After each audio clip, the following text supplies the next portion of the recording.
할렐루야. 오늘 하루도 하나님께서 우리에게 복된 날을 허락해 주셨습니다. 우리가 인생을 살아가면서 복이라는 것 간절히 원하는 마음이 있습니다. 세상 사람들도 소문만복내 웃으면 복이 옵니다 라고 이야기를 하고, 또 땅의 물질적인 측면에서 여러 가지 측면에서 복된 인생이 되기를 원하는 마음이 있습니다. 저는 여러분이 땅의 축복뿐만 아니라 하나님께서 위로부터 부어주시는 복을 누리는 인생이 되기를 바랍니다. 복이라는 것은 기본적으로 하나님이 우리에게 부어주셔야 되는 것이죠. 그래서 진정으로 복된 인생은 하나님의 강복을 먼저 경험해야 합니다. 그리고 그 강복을 경험한 사람이 마음이 행복한 것이고요. 내가 행복한 사람이 옆에 있는 사람도 행복하게 해주는 것을 우리는 축복이라고 이야기하는 것이죠. 여러분, 진정으로 복된 인생, 하나님의 은혜와 축복이 충만해지는 인생이 될 수 있기를 바라며 오늘 말씀을 함께 묵상하겠습니다.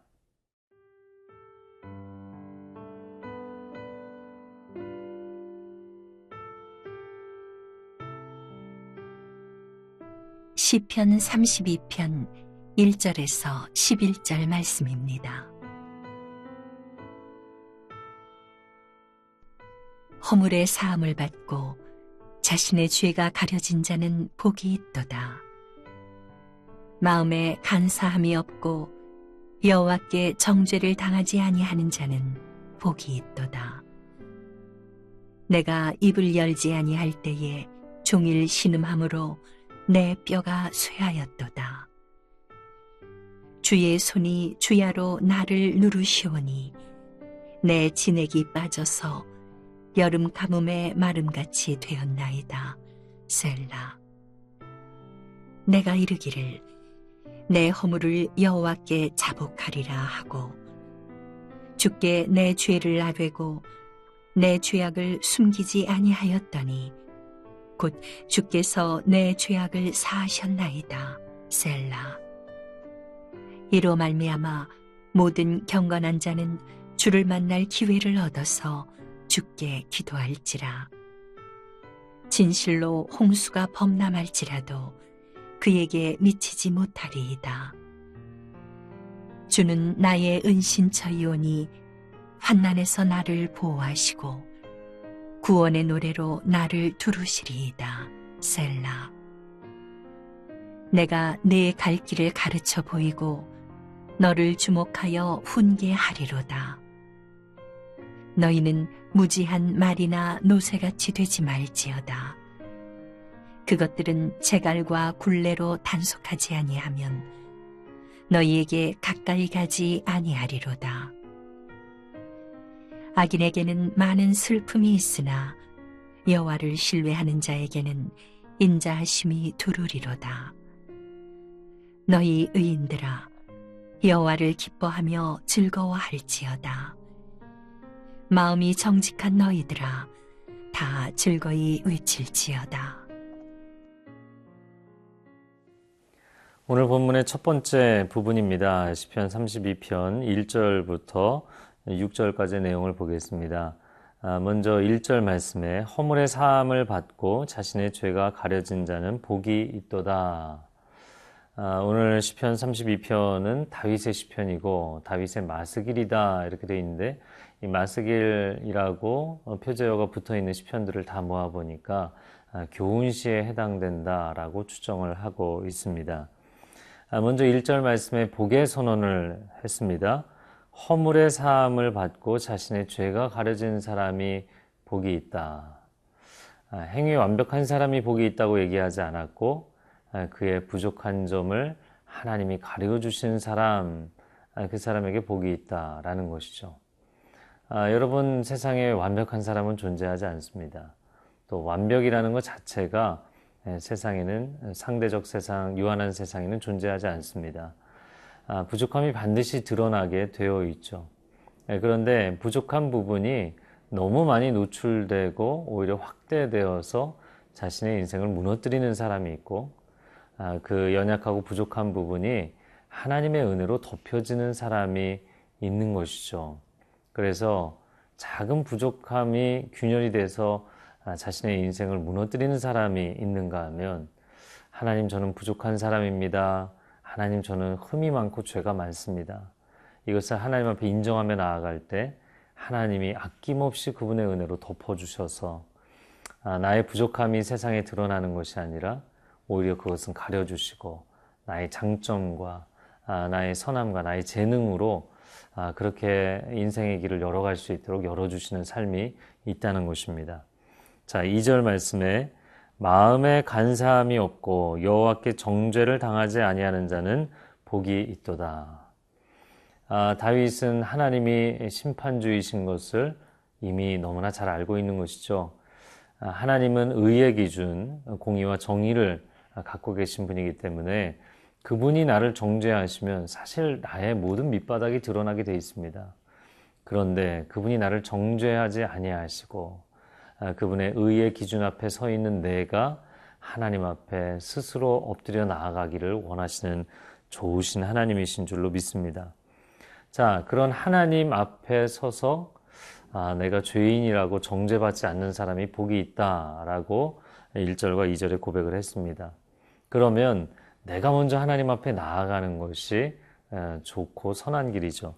이어지는 3절과 4절에 내가 입을 열지 아니할 때 종일 신음함으로 내 뼈가 쇠하였도다. 주의 손이 주야로 나를 누르시오니 내 진액이 빠져서 여름 가뭄에 마름같이 되었나이다. 이게 무슨 이야기인가요? 하나님은 나를 정죄하지 아니하시지만 나는 내 죄를 알고 있죠. 그것을 내가 먼저 하나님 앞에 고백하는 것입니다. 자녀가 어떤 잘못이 있을 때 부모님이 그 잘못한 것을 일일이 다 추궁하고 책망한다면 아이는 낙심돼서 인생의 열정이 사라지게 될 것입니다. 그러나 내가 잘못한 것을 내가 아는 것이죠. 그것을 먼저 엄마 아빠 내가 이런 잘못을 했는데 다시는 안 그럴게요. 나 이제 정말 열심히 살게요. 라고 했을 때 부모의 마음에 큰 기쁨이 있고 자녀의 마음 가운데도 회복이 있는 것이죠. 그런데 3절에 고백하는 것처럼 내가 입을 열지 않겠다. 내가 나의 잘못에 대해서 나도 얘기하지 않겠다. 라고 하면 자신의 내면 가운데 큰 고통이 있어서 종일 신음하게 된다라는 것입니다. 그리고 주의 손이 나를 누르신다. 주님의 거룩한 임재가 나를 눌러서 내 영혼 안에 이 죄로 인한 통증이 심해진다라는 것이죠. 그래서 5절과 6절에 이렇게 고백을 합니다. 내가 이르기를 내 허물을 여호와께 자복하리라 하고 주께 내 죄를 아뢰고 내 죄악을 숨기지 아니하였더니 곧 주께서 내 죄악을 사하셨도다. 나도 알고 하나님도 안단 말이죠. 근데 하나님이 먼저 나를 정죄하지 않으셨어요. 그러면 내가 먼저 하나님께 자복하면 하나님은 기꺼이 용서해 주시는 하나님이시라는 것입니다. 그래서 6절 말씀에 모든 경건한 자는 주를 만날 기회를 얻어서 주께 기도할지라. 여러분, 경건한 자가 어떤 사람입니까? 내가 완벽하게 의롭게 사는 사람을 얘기하는 것이 아니고요. 여기서 경건한 사람은 하나님이 그렇게 은혜로 기다려주시는 것을 알고 먼저 기도의 자리에 나아가서 하나님께 고백하는 사람이죠. 오늘 하루 여러분의 골방에서 그렇게 하나님 앞에 엎드려 나아가는 기도의 시간이 있기를 주님의 이름으로 축복합니다.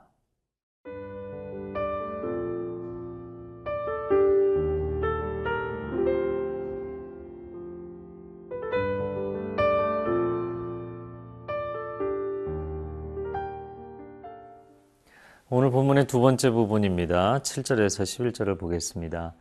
7절 말씀에 주는 나의 은신처이오니 환난에서 나를 보호하시고 구원의 노래로 나를 두루시리이다. 얼마나 아름다운 시적인 고백인지 모르겠습니다. 주님이 나의 은신처가 되신다. 주님 내게 어떤 은신처를 제공해 주십시오. 주님 내게 어떤 피난처를 허락해 주십시오. 라고 고백하는 것이 아니라 주님 자체가 나의 은신처가 되신다라는 고백이죠. 내가 어떠한 환난, 어떤 어려움 가운데도 하나님께로 달려가면 하나님이 그분의 은혜의 품 안에서 나를 피해갈 수 있도록 해주신다라는 고백입니다. 다윗 자신이 사울을 피해서 도망다니던 그 도망자 시절에 한 10년 동안을 유대 광야를 다니면서 그 광야 안에 있는 수많은 은신처들을 의지했던 것이죠. 그러나 내가 잘 이런 은신처들을 알기 때문에 자연의 지형들을 내가 잘 활용해서 구원을 얻었다라고 고백하는 것이 아니고요. 하나님이 나의 은신처가 되십니다 라고 고백을 하는 것이죠. 그리고 그 하나님께서 나를 환난에서 보호하시고 구원의 노래로 나를 둘러주신다. 내가 구원의 노래를 부른다고 생각하는 것이 아니라 하나님이 구원의 노래를 나로 충만하게 채워주셔서 내 안에서 구원의 노래가 나올 수밖에 없게 해주신다. 아름다운 이 다윗의 고백입니다. 자, 그리고 나서 8절입니다.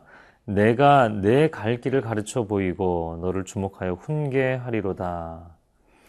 7절에 그가 하나님의 은신처 되심을 고백한 것은 하나님의 은혜를 노래한 것이죠.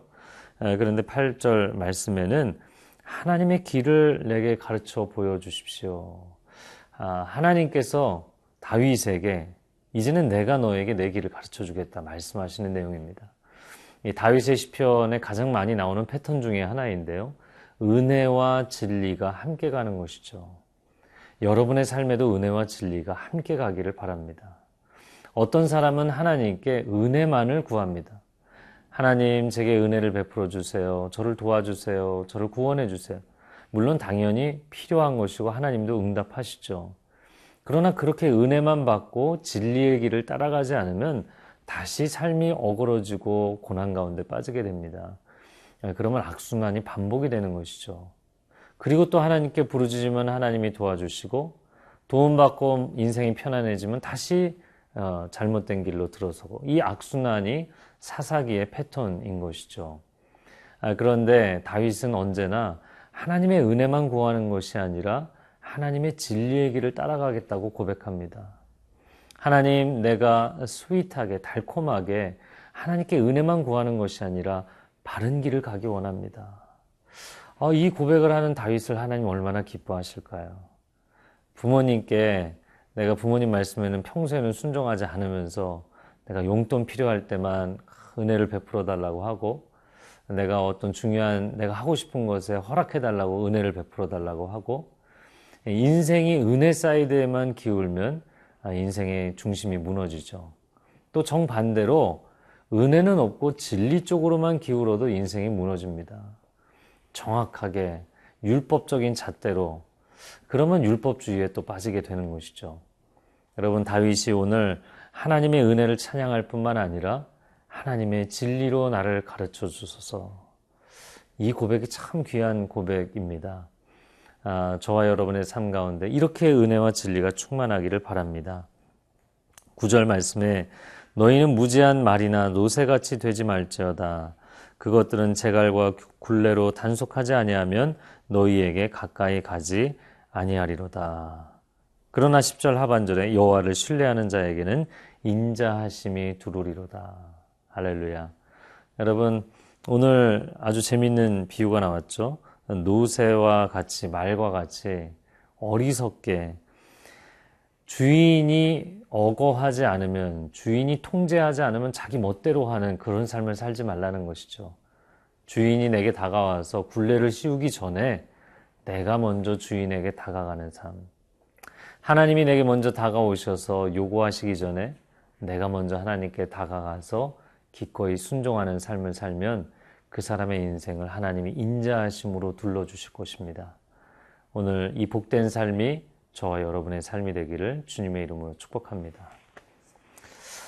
사랑하는 주님, 감사합니다. 다윗의 주옥 같은 이 시편의 고백이 얼마나 귀한지요. 그는 다급하다고 은혜만 구한 것이 아니라 진리의 길을 따라가겠다고 고백합니다. 하나님, 우리가 진리의 반석 위에 설 때 우리 인생이 견고해질 줄로 믿사오니 하나님, 우리가 공경에 처할 때 은혜를 베푸실 뿐만 아니라 진리의 말씀으로 우리의 인생을 날마다 견고하게 세워 주시옵소서. 그렇게 주님 따라가기를 원하오며 예수 그리스도의 이름으로 기도합니다. 아멘.